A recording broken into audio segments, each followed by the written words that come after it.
নমস্কার বন্ধুরা, আমি বিশ্বজিৎ আর আপনারা দেখছেন আমাদের YouTube channel Nifty prediction for tomorrow. আজকের ভিডিওতে নিফটি এবং ব্যাংক নিফটি নিয়ে আলোচনা করব এবং দেখার চেষ্টা করব যে আগামী কালকের জন্য কিভাবে ইন্টারনেট ট্রেডিং সেটআপ প্ল্যান করা যেতে পারে। গতকালকের ভিডিওতে আপনাদের সাথে শেয়ার করেছিলাম যে একটা বড় সড়ো মুভমেন্ট তলার দিকের জন্য আমরা দেখতে হলেও হতে পারি। ভেবেছিলাম যে এই লেভেলগুলো ব্রেক করলে একটা ভালো ট্রেন্ডিং টাইপের মুভমেন্ট হতে এক্সপায়ারির দিন কমসে কম পাবো, কিন্তু সেটাও আজকের দিনে মান্থলি এক্সপায়ারিতে মর্নিংটা দেখার পরই কিন্তু আর হয়নি। সেই জন্যই লাইভে এসে আপনাদের কিন্তু বলেছিলাম যে আলটিমেট বাজার কিন্তু নয়েজের মধ্যে চলে গেছে, এখান থেকে কিন্তু বিশেষ কিছু মুভমেন্ট পাবেন না।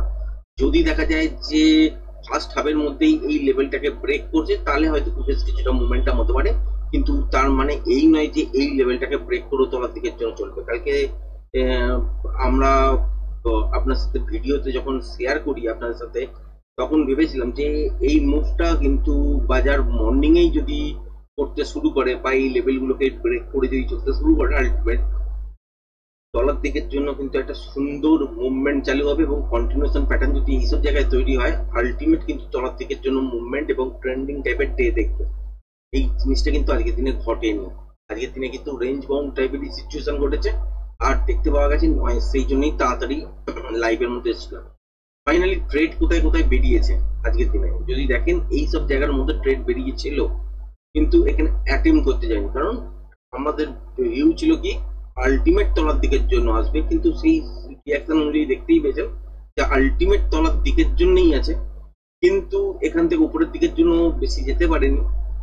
তা সত্ত্বেও উপরের দিকের যে ট্রেডগুলো ছিল সেগুলোকে কিন্তু অ্যাটেম্প করিনি। ভেবেছিলাম একটা বড় সড়ো মুভমেন্ট হবে, তাই হোক সেখানে নয়েজ যখনই দেখতে পেলাম আলটিমেট তখন বুঝে গেলাম যে যদি ফার্স্ট হাফের মধ্যে এই জায়গাটা ব্রেক করে তাহলে একটা মোমেন্টাম জায়গা পাবো, আর যদি ব্রেক না করে আলটিমেট এইরকমই হবে। সেই জন্যই সকালবেলা এইটা আপডেট করি এবং এখান থেকে কিন্তু চুপচাপ বসে দেখা ছাড়া কিন্তু কোনো কাজ ছিল না। ব্যাংক নিফটির ক্ষেত্রে এই রেঞ্জটা শেয়ার করে দিয়েছিলাম, ঠিক এই রেঞ্জটা খেয়াল করে দেখবেন, এই রেঞ্জটা ব্রেক করলে তবেই কিন্তু আপনি মোমেন্টাম পাবেন এবং কতদূর পাবেন সেটা পর্যন্ত জায়গাও আমি ড্র করে দিয়েছিলাম যে আলটিমেট এইসব জায়গার কাছাকাছি পর্যন্ত হতে পারে এবং তলার দিকে বেশ কিছুটা এইসব সুইং লো ব্রেক করতে পারে। তার আগে যদি প্যাটার্ন তৈরি হয়ে যায় তাহলে সেক্ষেত্রে তলার দিকের জন্যই মুভমেন্ট পাবেন। যারা যারা মর্নিং এর লাইভটা দেখতে পারেননি, অ্যাড কার্ডের মধ্যে দিয়ে দেওয়া থাকবে, সেখান থেকে আপনারা দেখে নিতে পারেন। আগামী কালকের জন্য কি হতে পারে, আগামী কালকের জন্য যদি বলেন তাহলে হচ্ছে সেন্সেক্স বাদে কিন্তু এক্সপায়ারি মোটামুটি সব এই সপ্তাহের মধ্যেই কমপ্লিট হয়ে গেল। এবার হচ্ছে কি আগামীকাল বাজারের মধ্যে রোল ওভার একটা দেখা যেতে পারে, তার জন্য মর্নিং এ যদি নয়েজ চলে আসে তাহলে বুঝবেন যে আর বড় মুভমেন্ট হবে না। যদি এই লেভেলটাকে ব্রেক করতে থাকে তাহলে আলটিমেট খুব জোর হয়তো এতদূর পর্যন্ত পৌঁছবে, এরকম নয়েজ ক্রিয়েট করতে করতে যদি তলার দিকে নামে সেখানে বিশেষ কিছু ফায়দা হবে না। আর মর্নিং থেকে যদি দেখা যায় যে গ্যাপ ডাউনে খুলেছে, ওপরের দিকে গেছে, যেমন আগের দিনের বাজারটা যদি দেখেন বোথ সাইড মুভমেন্ট হয়েছে, তো বোথ সাইড মুভমেন্ট হলেও কিন্তু খুব সুন্দর মুভমেন্ট আমরা পেয়েছি। এইরকম যদি টাইপের কিছু দেখা যায় আলটিমেট কিন্তু এইখানেও সেম জিনিসটা রিফ্লেক্ট হবে। সেক্ষেত্রে গতকালকে ভিডিওতে যেগুলো লেভেলগুলো বলেছিলাম সেইগুলোই কিন্তু ইনট্যাক্ট থাকবে। যদি মর্নিং এ দেখা যায় যে গ্যাপ ডাউনে খুলেছে, করার পর দেখলেন যে 24,220 তলায় এবং এখান থেকে একটা বাউন্স ব্যাক ছোটখাটো হয়েছে, তারপর আবার তলার লেভেলটাকে ব্রেক করছে, তাহলে সেক্ষেত্রে শর্ট করা যেতে পারে এবং টার্গেট হতে পারে 24,134, কারণ এই সুইং লোটা হিসাবে ধরছে এবং এর পরেও মোমেন্টাম যতক্ষণ থাকবে ততক্ষণ পর্যন্ত হোল্ড করা যেতে পারে এবং টার্গেট এতদূর পর্যন্ত আসতে পারে, যেটা হচ্ছে 24,074, 75, 80 এই জায়গাটার কাছাকাছি পর্যন্ত। তার মানে এইখান থেকে ব্রেক করে যদি দেখা যায় যে গ্যাপ ডাউনে খুলেছে তাহলে এখান থেকে উপরের দিকে ছোট একটা বাউন্স আসতেই পারে। আসার পর যদি দেখি যে ইন্টারডে সুইং লোটা ব্রেক করছে সেক্ষেত্রে কিন্তু একটা মোমেন্টাম পাওয়ার চান্স থাকবে।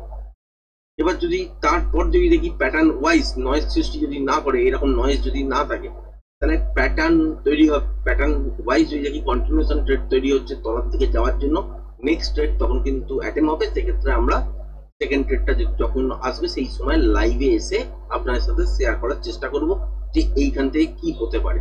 এবার যদি রিভার্সাল প্যাটার্ন তৈরি হয় এই জোনের কাছাকাছি এসে, তাহলে এখান থেকে দেখবেন আবার উপরের দিকের জন্য মুভমেন্ট শুরু হয়েছে।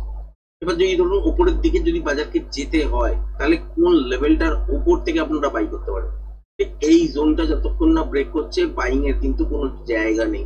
ছোটখাটো স্ক্যাল্পিং হতে পারে, বলতে পারে যে এই সুইং হাইটার ওপর থেকেই হতে পারে, বা এই সুইং হাইটার ওপর থেকে হতে পারে, বা এই 24,280 ওপর থেকে হতে পারে। আলটিমেট কিন্তু নয়। এখানে দেখতে পেয়েছেন কত নয়েস। সুতরাং যদি বাজার খোলেও সেখানে সাস্টেন যে করবে তার কোনো মানে নেই যতক্ষণ না ক্লিয়ার এই লেভেলটাকে ব্রেক করছে, যেটা 24,360, ততক্ষণ পর্যন্ত কিন্তু উপরের দিকে মোমেন্টাম স্টার্ট হবে না। এবং মনে রাখবেন ফ্রেশ কিন্তু লং পজিশনও কিন্তু ক্রিয়েট হবে না। সুতরাং মানে কি হতে পারে, যারা ধরুন শর্ট করেছে তাদের কিছুটা স্কোয়ার আপ হতে পারে, এই জায়গা পজিশনটা কিন্তু তৈরি হতে পারে। এছাড়া কিন্তু যতক্ষণ না এই লেভেলটার উপরে গ্যাপ আপ হয়ে যাচ্ছে, কি একটা ডিপ নিয়ে তারপর আবার সাস্টেন করছে এর উপরে গিয়ে, ততক্ষণ পর্যন্ত কিন্তু লং এর পজিশন দাঁড়াচ্ছে না। ব্যাংক নিফটির ক্ষেত্রে যদি দেখেন, ব্যাংক নিফটিতেও আজকে সারাটা দিন একটা রেঞ্জের মধ্যেই ছিল, যদিও গ্যাপ ডাউন খুলেছিল, করার পর উপরের দিকে দেখতে পেয়েছেন স্ট্রেট উপরে উঠে গেছে, এই হাই হয়েছে। তারপরে কিন্তু আর বাজার নড়তে চায়নি, একটা রেঞ্জের মধ্যেই সারা দিন কাটিয়ে গেছে। ফাইনালি লাইভে এসেও আপনাদের সাথে শেয়ার করেছিলাম যে এই জোনটা যদি ব্রেক করে দেয়, আলটিমেট এতটা পর্যন্ত মোমেন্টাম দেখবেন, সেটাই কিন্তু লাস্টে হয়েছে। এই ট্রেডটাই করতে পেরেছি। ব্যাংক নিফটির ক্ষেত্রে যদি বলেন, নিফটির ক্ষেত্রে ঠিক হচ্ছে এই জায়গাটাই ট্রেড একটা আমরা প্ল্যান করেছিলাম, এই প্ল্যানটাই কাজ করতে পেরেছি। আদার্স ছোট ছোট বেরিয়েছিল, সেগুলোতে কিন্তু ইন্টারেস্ট দেখায়নি, যেহেতু বাজারের মধ্যে নয়েজ ছিল। এবার এইখানে যে ট্রেডটা হয়েছে, এখানে একটা ভালো পয়েন্ট অনেক দিন পর দেখা গেল। প্রপার কিন্তু এখানে আপনার কলের সাইডে জিরো হয়েছে, কলগুলো জিরোতে পৌঁছেছে। আর পুটের সাইডে যদি দেখেন, একই ধরুন 30 টাকা, 35 টাকা, 40 টাকা প্রিমিয়াম গুলো, এগুলো কলের সাইডে হচ্ছে আপনার জিরো হয়েছে, আর পুটের সাইডে এগুলো হচ্ছে 200 টাকার কাছাকাছি পর্যন্ত চলে গেছে। তো এইখানে একটা ভালো মুভমেন্ট পাওয়া গেছে। এছাড়া কিন্তু ট্রেড নেই। কালকের জন্য কি হতে পারে, কালকের জন্য এই লেভেলটা তো ব্রেক করেই আছে, গ্যাপ ডাউনে করতে পারে, খুলে উপরের দিকের জন্য একবার চেস করতে পারে। চেস করার পর যদি সাস্টেন করতে না পারে, তাহলে কিন্তু রিভার্সাল সাইন থেকে শর্টের পজিশন ক্রিয়েট হবে। এবং কতদূর পর্যন্ত আসতে পারে সেক্ষেত্রে দেখতেই পাচ্ছেন, এইখানে কিন্তু ফ্রি ফল হয়ে যাওয়ার চান্সেস তো আছেই, কারণ এখানে কিন্তু আর কোনো সাপোর্ট নেই। যে এখানটা গিয়ে বন্ধ করেছে দেখতে পাচ্ছেন, এটাই কিন্তু লাস্ট হোপের জায়গা। এটি তলায় যদি খুলতে শুরু করে, তাহলে এখান থেকে স্ট্রেট তলার দিকের জন্য বা একটা বাউন্স নেবার পর তলার দিকের জন্য মুভমেন্ট আসতে পারে। এই গ্যাপটাকেও কিন্তু ফিল করতে পারে, কারণ এখানে কোনো রকম সাপোর্ট নেই। এবং এই জায়গাটা দেখতে পাচ্ছেন, যেটা হচ্ছে 54,200, এই জায়গাটার কাছাকাছি পর্যন্ত কিন্তু ফার্স্ট মর্নিং এই কিন্তু মুভমেন্ট দেখতে পারেন। যদি সেক্ষেত্রে যেটা হয়, তাহলে গ্যাপ ডাউন খোলার পর একটা বাউন্স হতে দেবেন, বাউন্সের পর কিন্তু রিভার্সাল সাইন দেখলে এখান থেকে শর্ট করতে পারেন। এবার এই লেভেলটার কাছাকাছি এসে কি দেখতে হবে, প্যাটার্ন কি তৈরি হচ্ছে। প্যাটার্ন যদি রিভার্সাল তৈরি হয়ে যায়, তাহলে এখান থেকে আবার উপরের দিকের জন্য করতে শুরু করুন।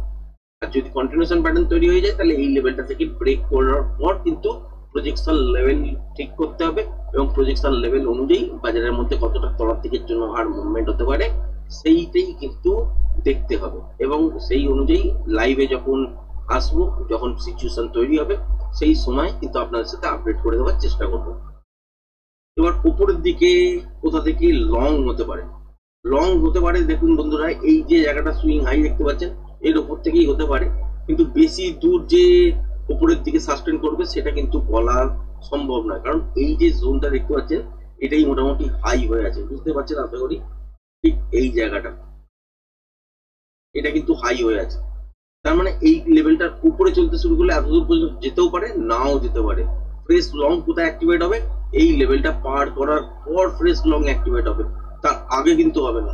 এইখান থেকে যদি উপরের দিকের জন্য মুভও হয়, তাহলে কিন্তু স্কোয়ার আপ হচ্ছে, শর্টের পজিশন গুলো স্কোয়ার আপ করার জন্যই আলটিমেট কিন্তু এখানে লং পজিশন ক্রিয়েট হবে। সেটা যদি বাজারের মধ্যে কোনো রকম সিচুয়েশন দেখা যায় যে বাজার হয়তো গ্যাপ আপ এইসব জায়গায় করলো, তলায় ডিপ দেবার চেষ্টা করলো, তারপর দেখলাম রিভার্সাল সাইন, সেক্ষেত্রে ছোট কোয়ান্টিটির সঙ্গে উপরে এতটা পর্যন্ত মোমেন্টাম দেখতে পারেন। ছোট কোয়ান্টিটির সঙ্গে এখানে কিন্তু বড় কোয়ান্টিটি দেখা যাবে না। ফাইনালি যদি দেখা যায় যে এই লেভেলটার কাছাকাছি এসে কন্টিনিউশন প্যাটার্ন বানাচ্ছে উপরে যাওয়ার জন্য, তখন কিন্তু নেক্সট লংটা হবে এবং প্রজেকশন লেভেল অনুযায়ী টার্গেট সেট হবে, তার আগে কিন্তু নয়। আর যখনই দেখবেন যে এখানে যদি রিভার্সাল প্যাটার্ন তৈরি হয়ে যায়, আমরা জানবেন যে এখান থেকে আবার তলার দিকের জন্য বাজার করতে শুরু করবে, এবং সেক্ষেত্রেও প্রজেকশন লেভেল কাউন্ট করার পর তলার দিকে কতটা টার্গেট আসবে সেটা তখন বোঝা যাবে। সেই অনুযায়ী তখন কিন্তু আপনার সাথে শেয়ার করার চেষ্টা করব লাইভ মার্কেটের মধ্যে। এবার হচ্ছে এই জায়গাটা দেখতে পাচ্ছেন, যেটা হচ্ছে 55,166, এই লেভেলটা ব্রেক করে অলরেডি বন্ধ করেছে, যেটা হচ্ছে 55,130। অলরেডি সেলিং জোনের মধ্যেই আছে। কালকে যদি গ্যাপ ডাউন খুলে যায়, এটা কিন্তু খেয়াল রাখবেন, এখান থেকে একটা বাউন্স নেবার পর তরফ থেকে কিন্তু রিভার্সাল সাইন যদি পান, তাহলে এখান থেকে কিন্তু তরফ দিকে শর্ট করার জন্য তাহলে কিন্তু এখান থেকে করা যেতে পারে সম্ভব, এবং একটা বড় সড়ো মুভমেন্ট এতদূর দেখা যেতে পারে। তারপর প্যাটার্ন ডিসাইড করবে যে এখান থেকে উপরের দিকে আবার যাবে, নাকি এখান থেকে কন্টিনিউশন প্যাটার্ন করে তরফ দিকের জন্য আবার মুভমেন্ট করবে। সেটা ডিসাইড করার পরেই কিন্তু অ্যাকচুয়াল ট্রেড, সেকেন্ড ট্রেডটা পাওয়া যাবে। আশা করি ভিডিওটা পছন্দ হয়েছে। ভিডিওটা পছন্দ হয়ে গেলে চ্যানেলটাকে অবশ্যই লাইক সাবস্ক্রাইব করবেন। আর ওপরে দেখবেন যে আপনাদের এইখানে চলছে হচ্ছে কোর্সের জন্য কি কি শেখানো হয়, এগুলো খুবই যেগুলো যেগুলো মেন সেইগুলোই দেওয়া আছে। এর ভেতরে আরো অনেক কিছু আছে। তো এটা লাইভ মার্কেটের মধ্যেও হয়, অফ মার্কেটের মধ্যে হয়। অফ মার্কেট মানে হচ্ছে রাত্রিবেলা, তার সঙ্গে হচ্ছে যেটা হচ্ছে লাইভ মার্কেট, যেটা অফ মার্কেটে ক্লাস করলেন সেটা লাইভ মার্কেটে মিলিয়ে দেখার পর্ব, সেটাই হচ্ছে লাইভ মার্কেট। এবং ওই মার্কেটের মধ্যে কিভাবে কাজ করছে সেটা বোঝানো হয়। যারা যারা সত্যি শিখতে ইচ্ছুক তারা উপরে এই স্ক্রিনে যে নাম্বারটা চলছে এখানে গিয়ে ফোন করতে পারেন, ফোন করে যোগাযোগ করতে পারেন। এটা হচ্ছে পুরো অ্যাডভান্স লেভেলের টেকনিক্যাল কোর্স। তো এটা আশা করি শেখার পর আপনাদের ভিউটা বদলে যাবে। মার্কেটকে দেখবেন কিভাবে, মার্কেটে চলছেটা কি, সেইটা কমসে কম বুঝতে পারবেন। এবং তার সঙ্গে যত প্র্যাকটিস করবেন জিনিসগুলো আস্তে আস্তে যত এগোতে থাকবে কোর্সটা, তত আস্তে আস্তে ক্লিয়ার হয়ে যাবে যে অ্যাকচুয়াল দেখবো কি, কিভাবে ট্রেড করব, কোন দিকে প্ল্যান করব, কিরকম দেখলে কাজ করব না, কতক্ষণ করব না। আর অযথা যে ট্রেড গুলো হয়, বারবার অ্যাটেম্প হয়। এখানে অনেক লোক আছেন যারা এই জোনটার মধ্যে অনেকবার অ্যাটেম্প করেছেন, আলটিমেট একবার দুবার হয়তো কিছুটা প্রফিট পাইছেন, বারবার কিন্তু লসের দিকে চলে গেছে। তো তাদের ক্ষেত্রে বলবো এখানে বারবার কিন্তু ট্রেড করার জায়গা নয়। তো সেই ট্রেড গুলো কিরম ভাবে চলছে, কেন চলছে, মুভমেন্ট কেন হচ্ছে, সেগুলো প্রত্যেকটা বোঝার জিনিস। যদি বুঝতে পারেন তবেই কিন্তু গিয়ে ট্রেড করতে পারবেন। আদারওয়াইজ ইন্ট্রাডে করাটা কিন্তু এত সহজ ব্যাপার নয়। অনেকেই ভাববেন যে প্রথমের দিকে অনেকটাই মুভমেন্ট পেয়ে গেছি টুকটায়, আলটিমেট কিন্তু রোজ দিন এটা হবে না। টেকনিক্যাল যদি না শিখতে পারেন তাহলে আলটিমেট কিন্তু হবে না। আশা করি ভিডিওটা পছন্দ হয়েছে। পছন্দ হলে চ্যানেলটাকে অবশ্যই লাইক শেয়ার সাবস্ক্রাইব করবেন। ধন্যবাদ।